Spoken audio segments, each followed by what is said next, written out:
Why you can love someone and still not want them. Carl Jung.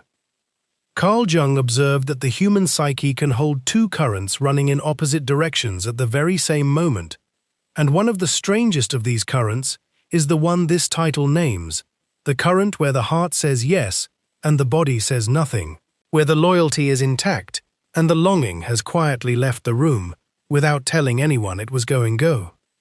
Goethe wrote in Faust, "Two souls, alas, dwell within my breast," and Jung returned to that line again and again across his working life, not as poetry to admire, but as a diagnosis to use, because he had watched patient after patient discover that the soul which wants and the soul which loves are not always the same soul, wearing the same face. And here is where Jung would stop you and ask you to look closer, because most people assume that wanting and loving are one continuous feeling, that if the wanting fades, the loving must be fading with it. And this is exactly the assumption that keeps so many good people quietly ashamed of a bond that has simply changed its shape. Do you see it? The shame comes first from the false equation, not from any real failure of the heart.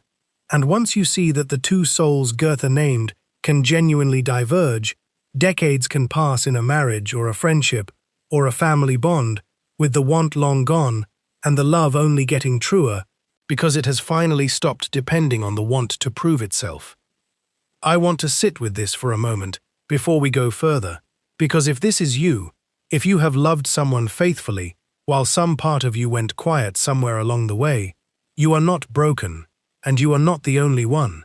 So let me put words to what is actually happening in 3 short movements. I notice that I have measured my love by the presence of an old hunger. I notice that the hunger's absence has made me doubt something that was never actually in question.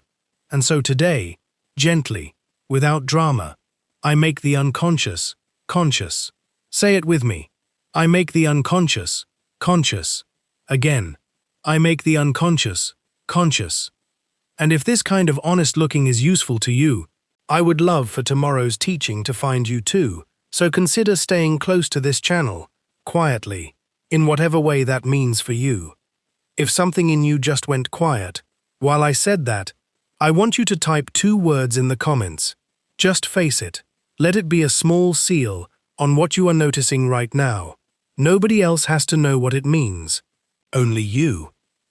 The first key is this, that wanting is very often not a response to the whole person in front of you, but a response to what Jung called the soul image landing on them.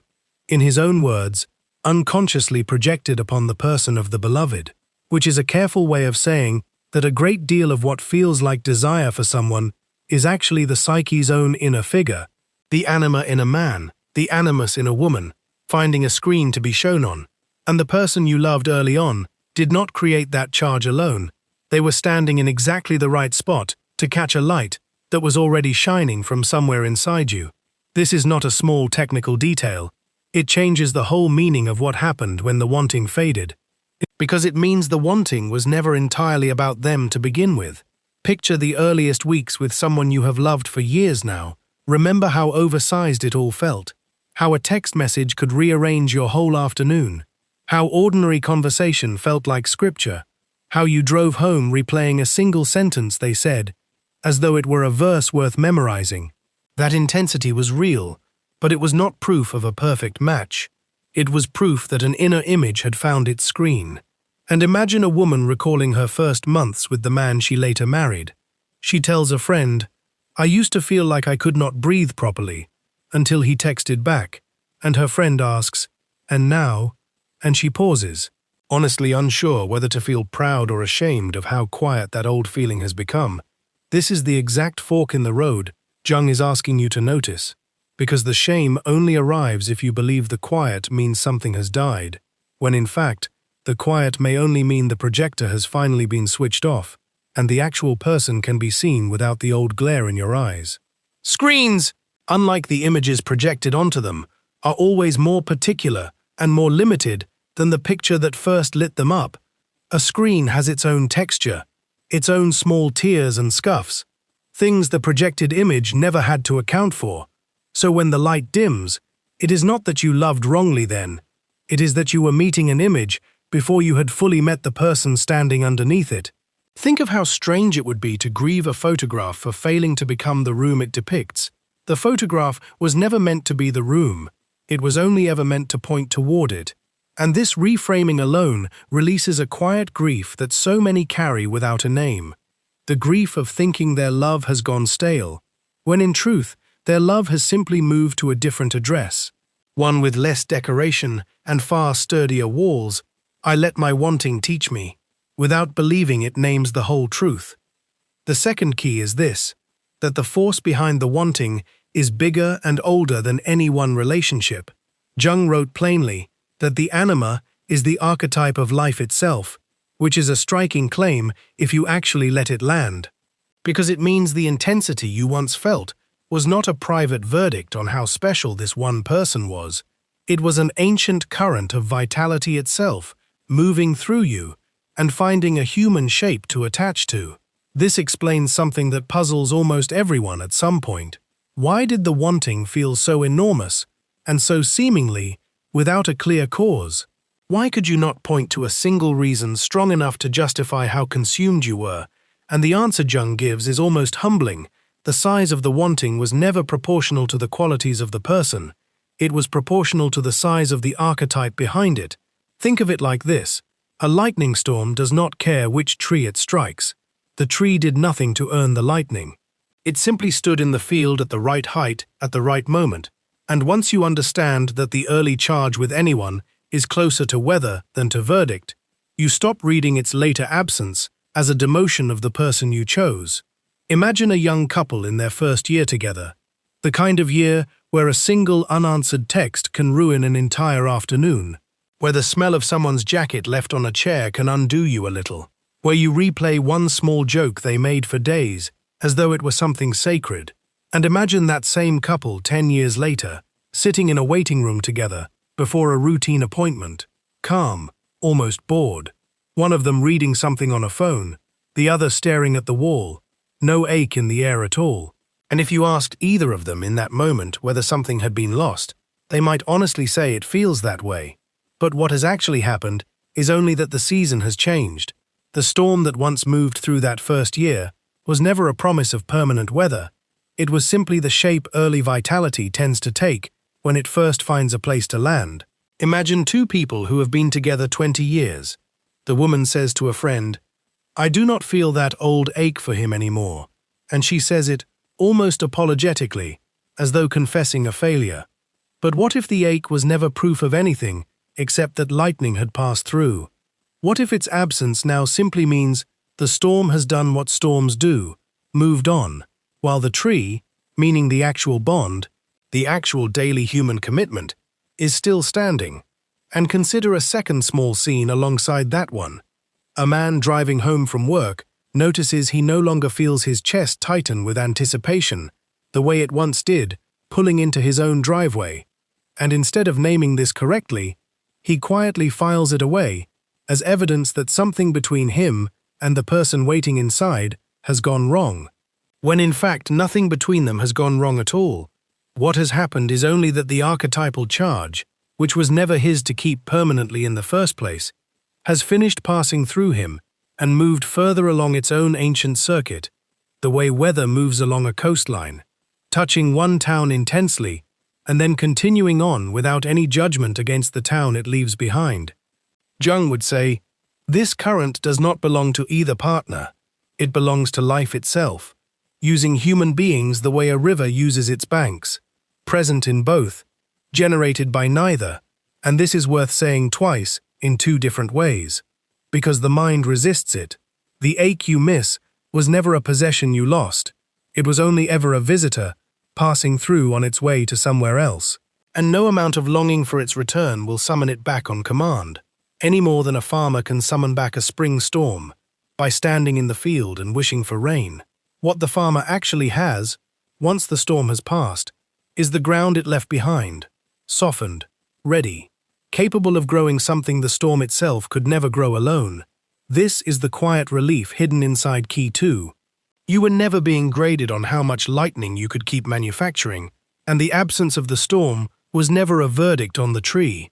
I stop mistaking the size of my wanting for proof that it was ever the whole truth. The third key is this, and it takes a little longer to walk through because it is the hinge the whole title turns on. Jung described the anima and animus as part of what he called the syzygy, the paired inner figures that shape how we imagine the opposite in ourselves. And the crucial thing to understand is that this soul image is largely inherited. It is not built fresh from the actual traits of your actual partner. It arrives already formed out of the deep collective layers of the psyche, already wearing a face, already carrying a voice, already dressed for the part long before it ever meets the person it will be draped over, and it gets fitted onto the beloved, almost like a costume sewn in advance. Which means, from the very beginning, there was a gap between the costume and the person wearing it. A gap that daily life is extremely good at revealing, because daily life has no patience for costumes. Imagine a man who meets a woman and feels instantly that she is unlike anyone he has known, unrepeatable, fated, the air itself seeming to rearrange around her. And imagine that this same man, years later, meets another woman and feels the exact same unrepeatable fatedness all over again. The same trembling certainty, the same conviction that this time it is finally real, and then a third time. This is what Jung's followers came to call the repeating type, a person who keeps meeting the identical inner image in different human faces, mistaking each new arrival for a miracle, when in truth, the miracle is the same one every time, only the screen has changed. And this composite is worth sitting with honestly, because it shows how the wanting can survive perfectly intact across many different real people, which proves it was never really about the specific person at all. It was about the costume finding a new body to hang itself on. Now picture something smaller and closer to home.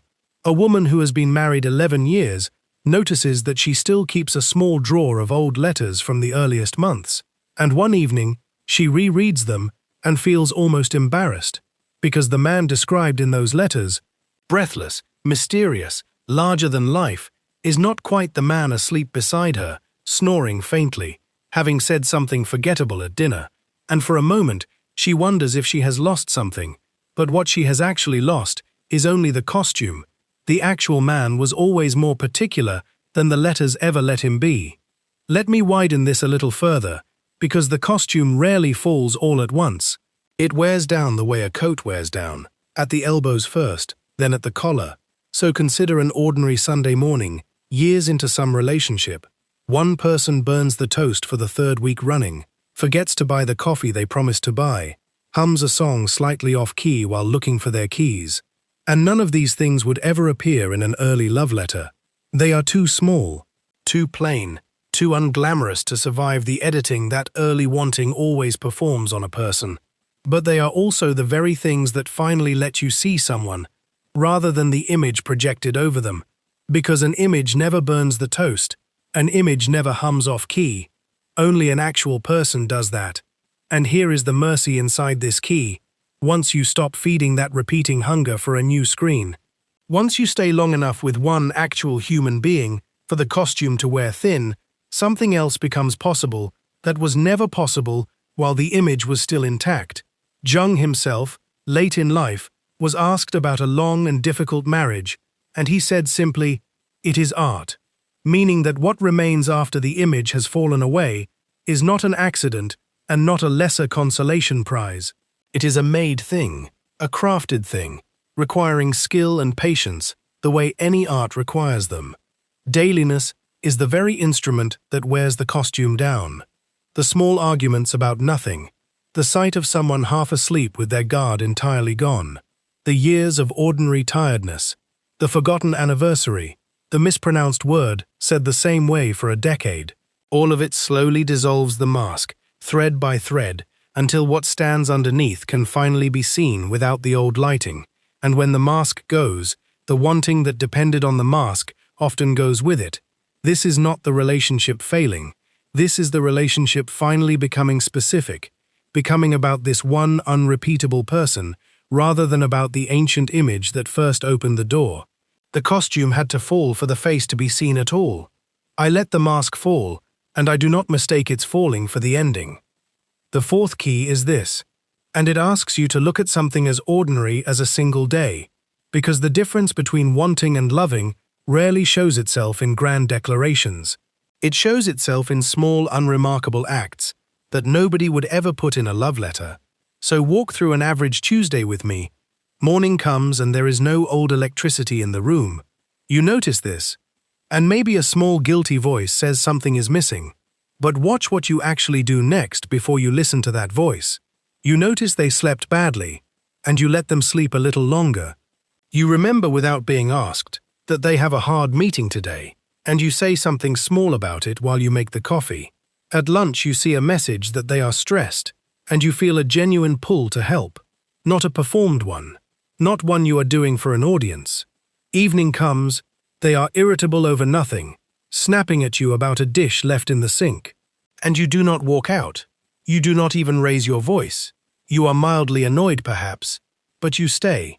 And if a real emergency landed on that same Tuesday, a phone call in the middle of the night, a sudden fear in their voice, you know without having to think about it for even a second that you would drop everything you were holding. Now imagine a second version of that same Tuesday. Imagine someone who still feels the old want, the old electricity, but who forgets the hard meeting entirely, who does not notice the bad sleep, who feels the stress arrive as an inconvenience rather than a pull toward helping. The want is present in that second Tuesday, and the actual care is thin. And this is the quiet reversal Jung's understanding of the psyche forces you to sit with, that the feeling most people trust as proof of love is not always where the love is actually living. The proof was never in the ache. The proof was in the coffee, in the remembering, in the staying through the irritation, in the readiness for the phone call. None of these ordinary acts required the old wanting. Not one of them. They required something steadier, a genuine valuing of this particular person's welfare for its own sake, which has almost nothing to do with any early intensity and everything to do with a plain daily fidelity that only becomes visible once the fireworks have quieted down enough for you to actually see what was underneath them all along. Pause for a moment right now and pick one real thing you did today or yesterday for someone you love without wanting them the old way. One small act of care that cost you something, a delay, an inconvenience, a swallowed irritation, and that you gave anyway without announcing it to anyone. Hold it in your mind honestly. That act is evidence, real evidence, of a love that does not need the hunger to be genuine. It is worth more, in Jung's terms, than any amount of remembered longing, because longing can exist without care, but care like this rarely exists without something true underneath it. I count the care I give, not only the want I feel. Now, before the fifth key, I want to say something simple. If this kind of honest seeing is helping you tonight, staying subscribed means tomorrow's teaching finds you the same quiet way this one did.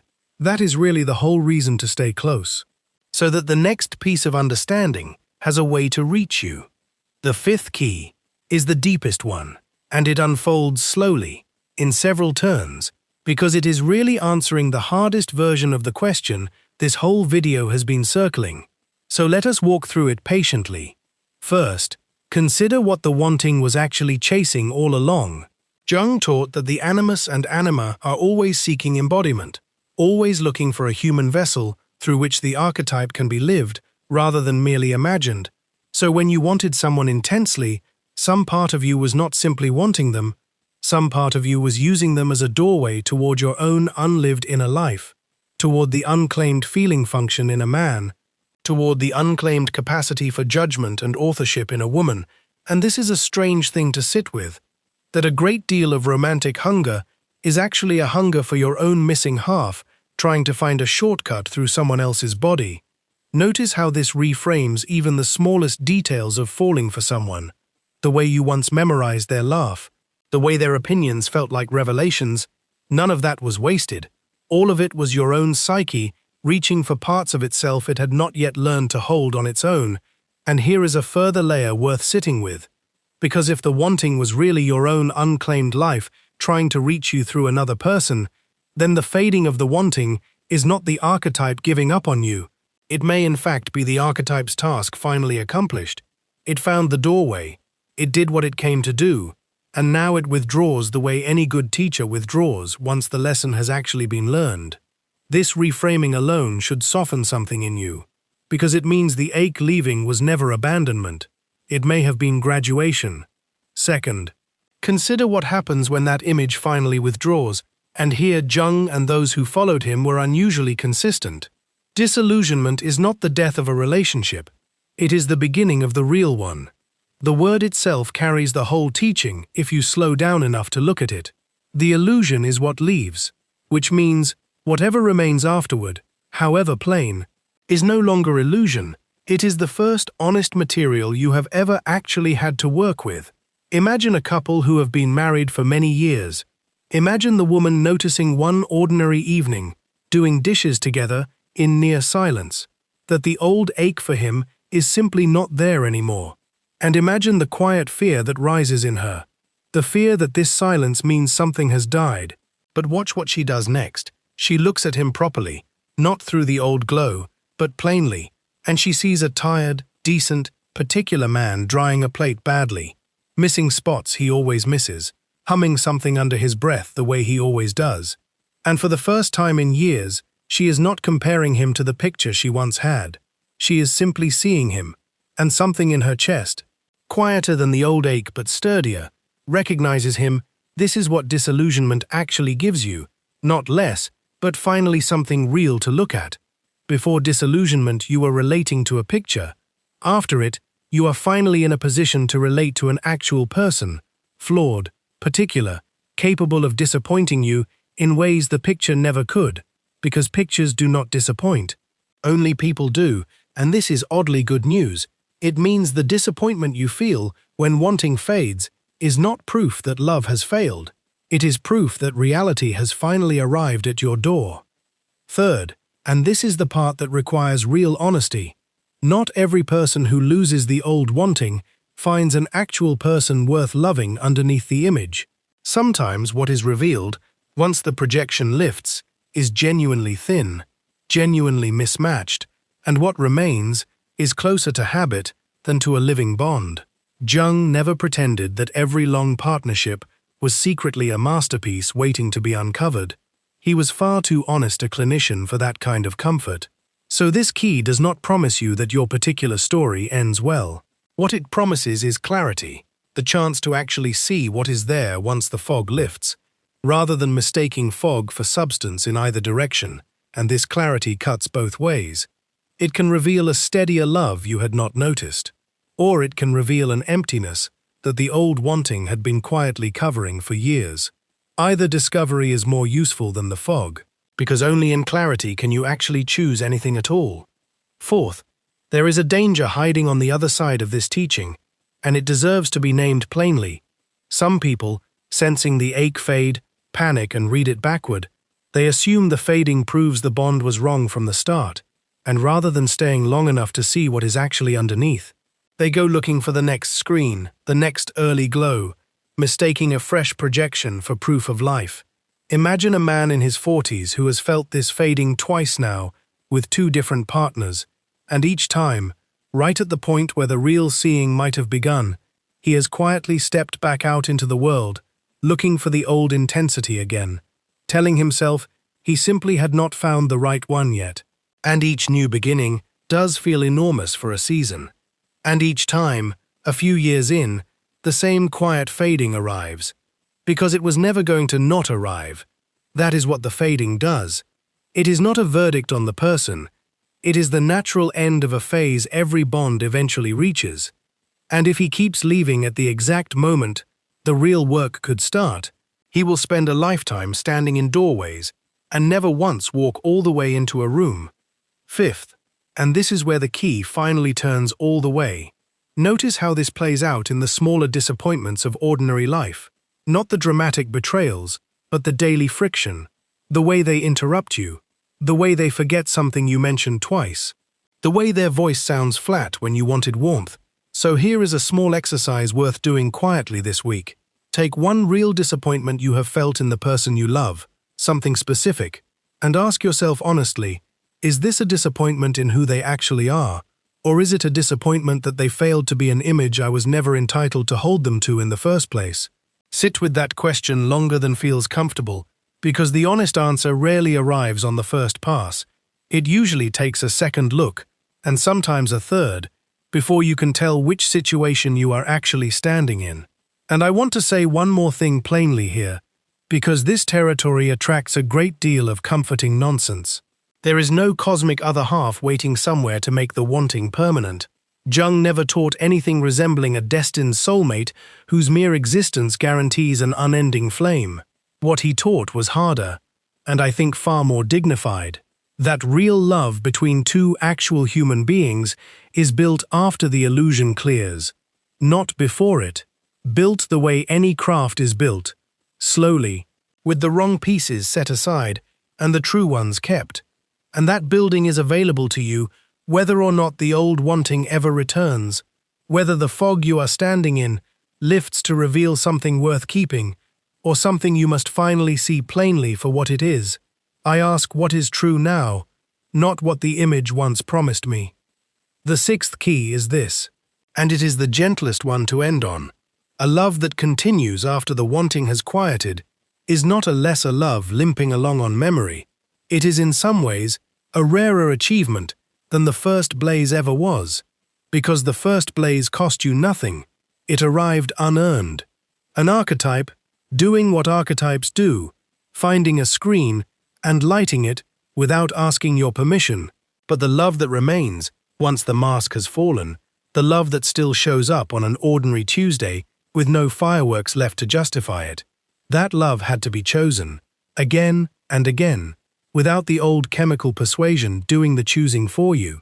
Picture an evening 30 years into a marriage, the two of them doing dishes side by side in a small kitchen, no words needed, one washing, one drying, a rhythm worn smooth by 10,000 repetitions, and if you asked either of them in that moment whether they wanted the other with the old ache, they might laugh, honestly, and say no, not like that, not anymore. But watch what happens if one of them drops a glass, or winces from some small private pain. The other's hand moves before thought does. That is not the old wanting reappearing.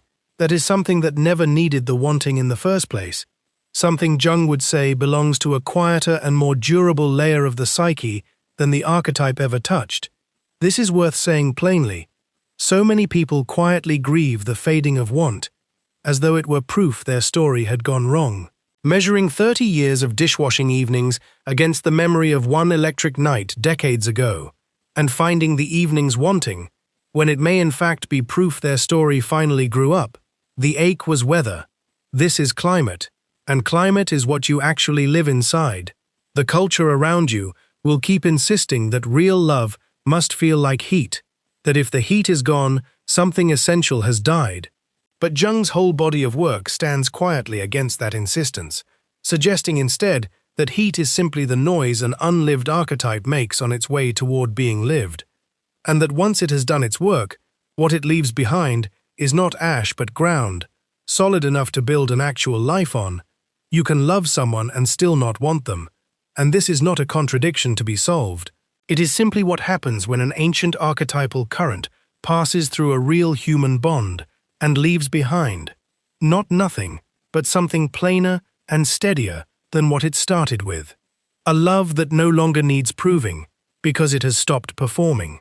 A love that looks, from the outside, almost too ordinary to notice, and is for that very reason the one actually built by your own hands. I let this quieter love be the real one, not merely the echo of the first. Here is the whole picture. The wanting was a soul image landing on a person. The size of that wanting was never proof of anything, except an ancient force finding a screen. The costume the image wore was always going to wear thin, under the weight of ordinary days. The small acts of daily care are the real evidence of a bond that does not need the old hunger to be genuine. The fading of the image is not the ending of the story, but the first honest chapter of it. And what remains afterward, plain and steady, is not a lesser love. It is simply the first one that was ever entirely your own choice, rather than an inheritance from somewhere older than either of you. All 6 of these were never separate keys at all. They were 6 turns of the same single key. The recognition that the human heart loves in layers, and that the deepest layer only becomes visible once the loudest one has finally gone quiet. I want to leave you with something kinder than where the middle of this got heavy. Because if you are sitting tonight loving someone you no longer want the way you once did, you are not failing them, and you are very likely not even failing yourself. You may simply be standing in the aftermath of a light that has done its work and moved on, leaving you, at last, in a position to actually see the person who has been standing there the whole time, underneath everything the image ever asked you to believe about them. I make the unconscious conscious, and I let that be enough for tonight. So tell me now, gently, without needing an answer right away, when you finally see the person who was always standing beneath the light, is what remains there something you would still choose,